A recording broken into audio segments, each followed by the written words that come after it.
Petteri Keuramo ja toimin VTS-esimiehenä tuolla West Coast VTS Mäntyluoto. Työnantaja on liikennevirasto. Eli West Coast VTS huolehtii alusliikennepalvelusta tässä Porin ja Rauman merialueella. Ja työskentelen VTS-esimiehenä ja myös sitten ihan vahdissa VTS-operaattorina. No, 15 vuotta pyörin tuolla maailman merillä ja sitten tuli tämmöinen maatyöpaikka. VTS oli silloin ihan uutta ja se rupesi kiinnostaa ja pistin paperit ja satun saamaan paikan silloiseen Helsinki VTS. No, tässä VTS-töissä on ollut 15 vuotta ja aloitin ihan perusoperaattorina Helsinki VTS, oli siellä pari vuotta. Sitten edelleen operaattorina Arkkipelago VTS tuolla Nauvossa ja nyt on sitten tämä West Coast VTS Mäntyluoto ja siellä toimin VTS-esimiehen. Mulla on merikapteenin tutkinto ja niin kuin sanoin, 15 vuotta tuolla maailman merillä ja niistä viimeiset 10 vuotta kansipäällistössä, että se on vähän niin kuin edellytyksenäkin tähän VTS-työhön.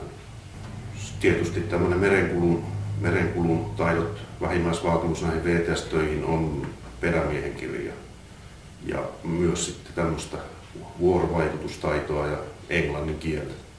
Päällimmäisenä tulee mieleen, että tulee toimeen erilaisten ihmisten kanssa, joilla on erilainen tausta ja eri maalaisia. Työurani aikana mä oon käynyt näitä VTS-kursseja, eli mä oon käynyt Englannissa tämän VTS-operaattorin kurssin tuolla South Tyneside College Newcastlen lähellä ja sitten samaisessa collegeissa on käynyt tämän VTS-esimies eli VTS Supervisor kurssin.